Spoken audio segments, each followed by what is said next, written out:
Congress party చేపట్టిన చలో రాజ్ భవన్ కార్యక్రమాన్ని భగ్నం చేసేందుకు కేంద్ర రాష్ట్ర ప్రభుత్వాలు యత్నించాయని ఏపీసీసీ అధ్యక్షుడు గిడుగు రుద్రరాజు అన్నారు. ఆదాని ఆర్థిక నేరాలపై ఉభయ సభల్లో చర్చ చేపట్టాలని కాంగ్రెస్ పార్టీ అనేక రకాలుగా ప్రయత్నిస్తుందని ఆయన విజయవాడలో మీడియాతో అన్నారు. రాష్ట్రంలో ప్రభుత్వ వాటా ఉన్న పోర్టులను సైతం ఆదానికి అప్పగిస్తున్నారని ఆయన ఆరోపించారు. ప్రతి చర్యల్లోనూ కూడా జగన్మోహన్ రెడ్డి గారి పాత్ర 100కి 100% ఉంది. ప్రధానంగా అదానికి సంబంధించి కానీ అంబానీకి సంబంధించి కానీ సమగ్రమైనటువంటి విచారణ జరగాలి. వాళ్ళకి ఏ విధంగా పెట్టుబడులు వస్తున్నాయి, ఏ విధంగా అర్జిస్తున్నారు, ఏ విధంగా ప్రపంచంలో 609వ స్థానంలో ఉన్నటువంటి వ్యక్తి ప్రపంచ కుబేర్లో 2వ స్థానానికి వెళ్ళారు.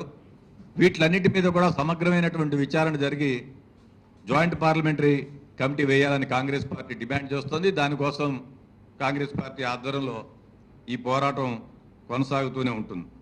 పెట్టుబడులకు సంబంధించినటువంటి సమిట్ ఇటీవల విశాఖపట్నంలో జరిగింది. సుమారు 10 లక్షల కోట్ల రూపాయల దాకా పెట్టుబడులు వచ్చాయని చెప్పి అంటున్నారు.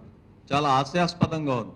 రాష్ట్రంలో పనిచేస్తున్నటువంటి ఉద్యోగులకి నెలకి జీతాలు ఇవ్వలేనటువంటి రాష్ట్ర ప్రభుత్వాన్ని నమ్మి 31 రోజులు పనిచేసిన తర్వాత 1వ తారీఖున రావాల్సినటువంటి జీతం ఇవ్వలేనటువంటి దుస్థితిలో ఉన్నటువంటి రాష్ట్ర ప్రభుత్వాన్ని, ఆర్థిక స్థితిగతులను నమ్మి 10 లక్షల కోట్ల రూపాయల పెట్టుబడులు పెడతామని చెప్పి కంపెనీలు వచ్చాయంటే చాలా హాస్యాస్పదంగా ఉంది. ఎందుకంటే ఎక్కడా కూడా హార్వర్డ్ బిజినెస్ స్కూల్లో కానీ, వరల్డ్ రినౌండ్ ఇన్స్టిట్యూషన్స్లో కానీ ఎక్కడా కూడా ఇటువంటి ఆర్థిక సిద్ధాంతాలను ఎవరు కూడా చెప్పలేదు.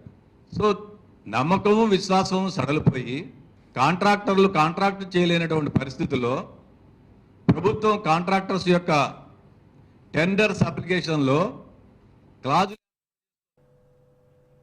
వైసీపీ అక్రమ